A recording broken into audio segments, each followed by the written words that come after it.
In the somewhat recent lore developments in Warcraft's narrative, Sylvanas, the Banshee Queen, abandoned her people, the Forsaken, kind of leaving them to figure out what to do after their beloved queen, well, forsook them. They solved this by having a council of leaders, but also Calia Menethil was introduced in the story. But who is Calia Menethil? Why is she important? What is her story? Is she undead? Why does she look like that? Answers to most of these questions are either told to us in books or quests that are difficult to find in-game. So let's dive deep into a brief summary of this new significant character. Calia Menethil is the eldest child of King Tyrannus Menethil, and is the older sister of the infamous Arthas Menethil. Now, despite her being older, Prince Arthas was still going to take the throne instead of her. In her younger years, around 16, Calia was going to be forced to marry a noble named Deval Prestor. You know, she's royalty, and there's political reasons to marry someone from another noble group.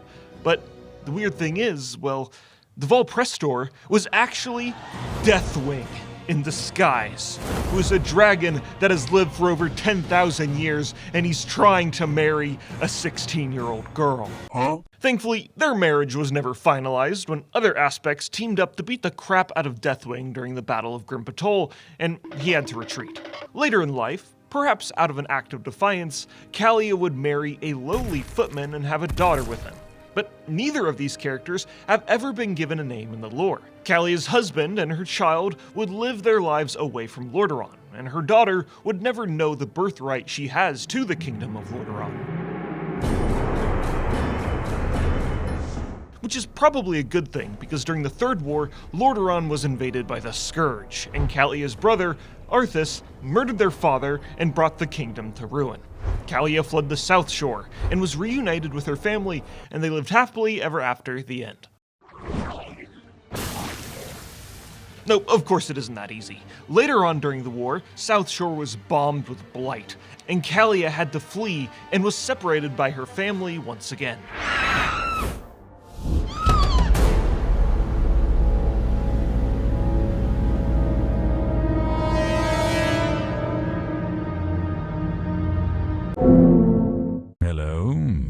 Calia then bumps into Alonzus Fowl, who was formerly the Archbishop of the Church of the Holy Light. He explains to Calia that he is an undead called a Forsaken, who have retained their human consciousness after being raised into undeath. Now here's the thing, the Scourge and the Forsaken are two totally different things. One side are evil zombies possessed by the Lich King. The other side are sometimes evil zombies who are formerly the living citizens of Lordaeron. Also, ignore the fact that later on in history it was the Forsaken that wiped South Shore off the map with the exact same type of chemical warfare. You know, I'm sure they had some sort of explanation for the mass murder of innocents. Ignore that, okay? They're people too! Anyways, Alonzus and Calia become friends, and when we jump forward to the Legion expansion, Calia Menethil has learned to become a priest, and this is her first time appearing in-game. She's a part of the Priest Order Hall, but her story really doesn't develop that much from here. In fact, the first big push to really give Calia any sort of characterization was in the Before the Storm novel, a novel that bridges the gap between the Legion and Battle for Azeroth expansion. In this novel, Calia develops a friendly relationship with King Anduin Wrynn of the Alliance, and they organize an event called The Gathering. Now, The Gathering is a peaceful summit between the humans and their risen Forsaken relatives, who are now a part of the Horde. Wow.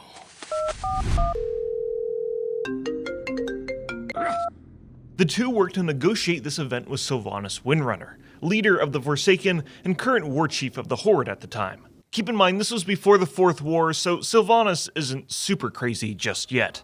The Gathering was negotiated as a 12-hour ceasefire in Arathi Highlands in a field between Stromgarde and Thoradin's Wall. The meeting would be heavily monitored by both sides to ensure no funny business was going on, and the whole thing gave Calia hope for her people. You see, Calia had no intention on securing her birthright and becoming the Queen of Lordaeron. All she wanted was for her people to prosper, whether they be living or Forsaken. She attended the gathering in a hooded disguise and was blessing humans and Forsaken alike. Although her disguise wasn't really that well done, and some of the Forsaken realized that she is Calia Menethil, the princess and now would-be queen of the kingdom of Lordaeron when they were alive. Sure, they have allegiance to the Banshee Queen, but this is their living royalty for light's sake. And the Forsaken that realize Calia's true identity just start walking towards Stromgarde where the Alliance were stationed. This inspires Calia, and in an act of passion, she removes her disguise and rallies for all of the Forsaken to defect to the Alliance, so they can all be free from the Banshee Queen's tears. I have no time for games. This funny business totally goes against the rules of the gathering. I mean, there's specifically a clause that states no funny business, and Calia just broke it. Speaking of which, after Sylvanas killed Calia, she then killed all of the Forsaken practicing in the event, even the ones fleeing back to the Banshee Queen. Let none survive.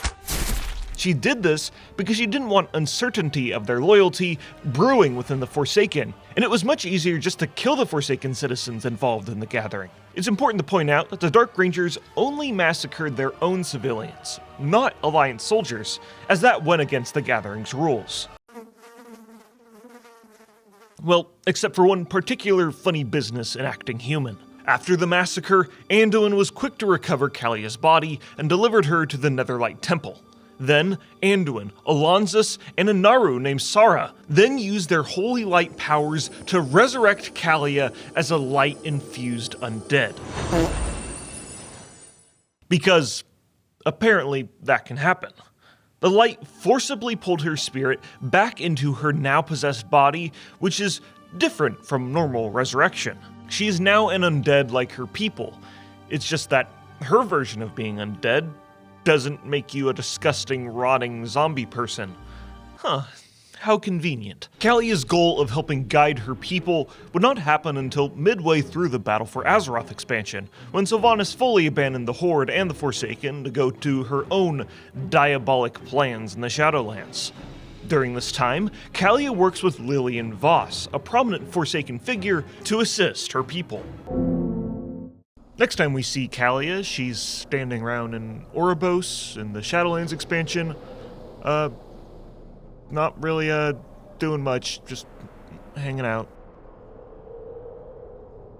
The expansion ends, and then she helps assist the Forsaken to reclaim Lordaeron after it was covered in blight during the Fourth War in the Battle for Azeroth. This process involves going to Maldraxxus in the Shadowlands, learning how blight works, and how necromancy is not necessarily death magic. Necromancy can be practiced by any of the schools of magic in the Warcraft universe. Hence why she's a light-infused undead. After Lordaeron and the Undercity are reclaimed, she later joins the Desolate Council, a group of Forsaken who are now the new leaders of the faction, and Calia worries about how the Forsaken may never really accept her. You know, her being a beautiful light-forged undead, and also being the sister of Arthas Menethil, you know, the one that turned them all into undead in the first place. Yeah, she's kind of got a lot of baggage.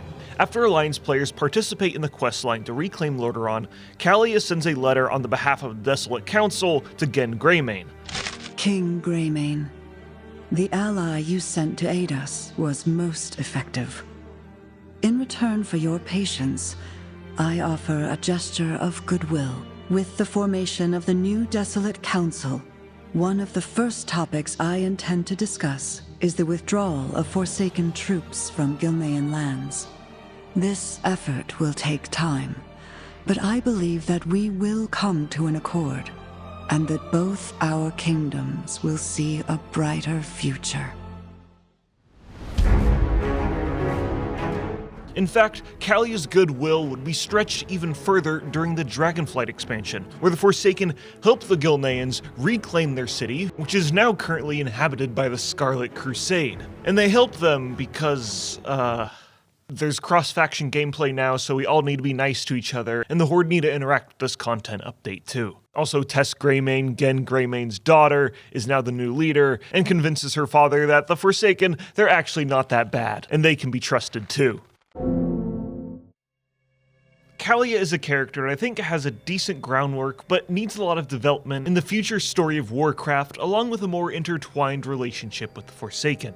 Since the most pivotal moment of her story, along with a total reframing of what it even means to be undead, is done in a book and then has struggled to be explained in-game, I think it leaves a lot of sour tastes in people's mouths. Also, she has to live up to the Forsaken's former leader, Sylvanas, who, let's be frank, had quite the controversial story development in the recent lore, but she's also one of the most iconic and beloved characters in the series.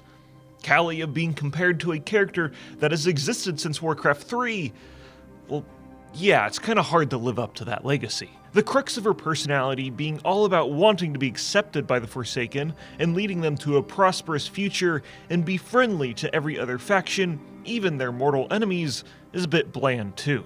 This defanging of previous faction rivalries is something that has been happening ever since cross-faction gameplay became a thing, and I think it hemorrhages the flavor of all of the main factions in the setting for the purpose of gameplay reasons. But really, this is a whole topic that I think deserves its own video. Point is, Calia is a character that I hope to see in the main story in Warcraft's future, and is developed further than the groundwork they have laid today. I don't know, give me a character arc of her struggling and helping guide the Forsaken as a force of good, despite them being totally uninterested in the concept. Like, give me a scene where she's like, "Apothecary death spew. I've told you for the 10th time today, stop kidnapping gnomes for your blight experiments. I'm trying to work on peace negotiations with the Alliance, and you're ruining everything."